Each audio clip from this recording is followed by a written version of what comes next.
Hello friends, welcome to my YouTube channel. आपके अपने YouTube channel पर फिर से आपका बहुत बहुत स्वागत है। तो फ्रेंड्स, आज हम डेंगू का टेस्ट प्रोसीजर समझने वाले हैं कि डेंगू टेस्ट कैसे होता है। उससे पहले हम ये जान लेते हैं कि हमें डॉक्टर डेंगू टेस्ट के लिए कब प्रीफर करता है कि डेंगू टेस्ट आपका कराना पड़ेगा।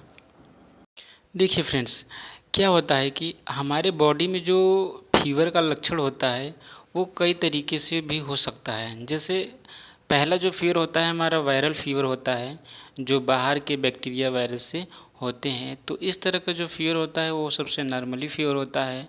उसके बाद हमारा टाइफाइड से भी फीवर होता है। देन उसके बाद हमारा मलेरिया से भी फीवर होता है। और लास्ट में हमारा जो होता है डेंगू से भी फीवर होता है। तो जिस तरह से हमने बताया सीक्वेंस में, उसी तरह से हमारा जो फीवर का कैपेसिटी है वो हमारी बॉडी में इंक्रीज होता चला जाता है। यहाँ पे हमारा जो लास्ट स्टेज यानी कि हमारा जो डेंगू होता है, उस अवस्था में हमारी बॉडी इस तरह से वीक हो जाती है कि हम न तो चल पाते हैं, न तो डोल पाते हैं, न तो हम किसी तरह से उठ बैठ पाते हैं। हमको किसी भी तरह का कंफर्टेबल नहीं लगता। यानी कि इस तरह से अवस्था पड़ जाती है हमारी कि जैसे कि एक जगह पड़ जाना और हमारी पूरी बॉडी एकदम से आउट ऑफ कंट्रोल हो जाती है, जिसमें हम अपनी बॉडी को कंट्रोल नहीं कर पाते। चक्कर आना, बेहोश होना, कई सारी समस्याएं आती है। तो इस कंडीशन में सबसे ज़्यादा क्या होता है कि हम ये देखते हैं कि हमारी बॉडी के अंदर जो हमारी जो प्लेटलेट होती है, प्लेटलेट का जो नॉर्मल रेंज होता है वो 1.5 से साढ़े चार होता है। इसलिए क्या करता है कि डॉक्टर हमको एक टेस्ट कराने के लिए बोलता है, जिसमें वो ये देखता है कि प्लेटलेट कितना है। अगर प्लेटलेट नॉर्मल रेंज से काफ़ी लो है तो डॉक्टर हमको क्या करता है, डेंगू का टेस्ट कराने के लिए प्रीफर करता है। अब हम समझेंगे कि डेंगू के टेस्ट में हमारा कौन कौन सा टेस्टिंग होता है। यहाँ पे हमारा 2 किट्स है जो एक साथ इंक्लूड हैं। पहला किट में हमारा होता है ENS-1, जिस ये हमारा क्या करता है कि हमारी बॉडी के अंदर जो डेंगू का जो एंटीजन होता है वो टेस्ट करता है, डिटेक्ट करता है। और दूसरा होता है हमारा IgM और IgG। ये हमारा क्या करता है कि बॉडी के अंदर एंटीबॉडी डेंगू का डिटेक्ट करता है। तो दोनों एक साथ किट लगाए जाते हैं। तो यहाँ पे ज़्यादातर जो पेशेंट को पॉजिटिव आता है, रिएक्टिव हमको देखने को मिलता है, वो NS-1 पॉजिटिव आता है। सबसे पहले हम क्या करेंगे, इसकी टेस्टिंग के बारे में समझेंगे कि कैसे इसको टेस्ट करते हैं। उसके बाद हम समझेंगे कि इसका रिजल्टिंग कैसे देते हैं, कैसे जानेंगे कि इसमें रिजल्ट पॉजिटिव है या नेगेटिव है।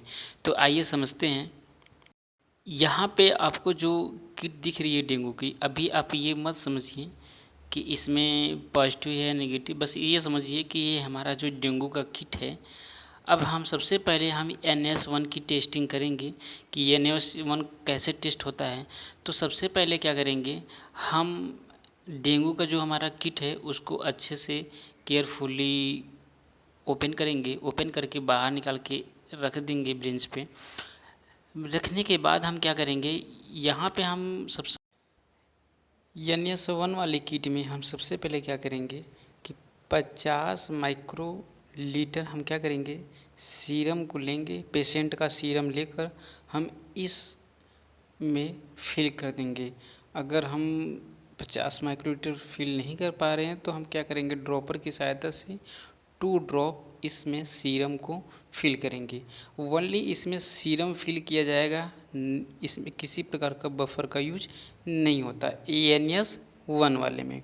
तो हमने क्या किया, 50 माइक्रोलीटर सीरम को फिल कर लिया। फिल करने के बाद अब हम क्या करेंगे, इसको 20 मिनट तक अब इसको हम वेट करेंगे ताकि इसमें रिएक्ट आ सके। अब हम देखेंगे कि इसमें किसी प्रकार का हमको लाइंस नहीं दिख रही है, यहाँ तक कि कंट्रोल पे भी लाइन नहीं दिख रही है। तो इसका मतलब ये है कि ये हमारा जो किट है वो इनवैलिड किट है, यानी कि ख़राब किट है। तो हम क्या करेंगे, दोबारा यानी कि रन कराएंगे। दोबारा से हम क्या करेंगे, इसको टेस्टिंग करेंगे। इस तरह की किट का हम प्रयोग नहीं करेंगे जिसमें कंट्रोल की लाइनिंग ना आए, अर्थात ये किट हमारा ख़राब है।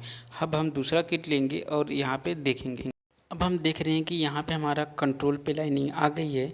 इसका मतलब कि हमारा जो किट है वो बिल्कुल सही है। लेकिन हमने क्या देखा कि यहाँ पे जो हमारा NS1 पे लाइनिंग है, जो हमारा टी पे यानी कि टेस्ट पे यानी कि इस पे लाइनिंग नहीं आई है। इसका मतलब ये है कि हमारा जो डेंगू है वो रिएक्ट नहीं किया है, यानी कि रिजल्ट में हमको क्या देना है, नॉट रिएक्टेड। ठीक है, यानी कि पॉजिटिव नहीं आया है, यानी कि इस पेशेंट को किसी प्रकार की डेंगू की बीमारी नहीं है।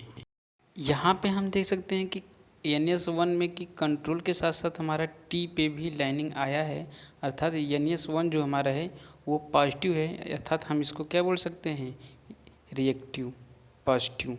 ठीक है फ्रेंड्स, तो इस तरह से हमारा क्या होता है NS1 में टेस्टिंग का प्रोसीजर होता है। आइए हम समझते हैं कि IgM और IgG का टेस्ट कैसे करते हैं। तो इस टेस्ट के लिए सबसे पहले हम क्या करेंगे, 10 माइक्रोलीटर सैंपल लेंगे और सैंपल को हम यहाँ पे जहाँ पे हमारा यस लिखा है, यस का मतलब होता है सैंपल, तो इसमें हम 10 माइक्रोलीटर सैंपल को फिल करेंगे। फिल करने के बाद अब हम क्या करेंगे, 2 ड्रॉप हमने बफर का यूज करेंगे। बफर हमारा जो बी लिखा है वहाँ पे हम 2 ड्रॉप बफर को फिल करेंगे। फिल करने के बाद इसको भी हम 20 मिनट तक वेट करते हैं और रिएक्टिव यानी कि रिएक्शन देखते हैं। इस तरह का अगर हमारे किट में दिखाई दिया तो इसका मतलब ये है कि हमारा किट बिल्कुल नहीं सही है, क्योंकि हमारा सबसे पहले क्या ध्यान देना पड़ता है, कंट्रोल पे लाइनिंग। अगर कंट्रोल पे लाइनिंग आया है इसका मतलब ये है कि हमारा किट सही है, लेकिन यहाँ पे कंट्रोल पे लाइनिंग नहीं है, इसका मतलब किट नहीं सही है। आगे हम देखते हैं। अब हम यह देखते हैं कि यहाँ पे हमारा कंट्रोल पे लाइनिंग तो आया है, यानी कि किट हमारा बिल्कुल सही है, लेकिन किसी तरह का डेंगू पॉजिटिव नहीं है, क्योंकि IgM और IgG में हमारा लाइनिंग नहीं आया है।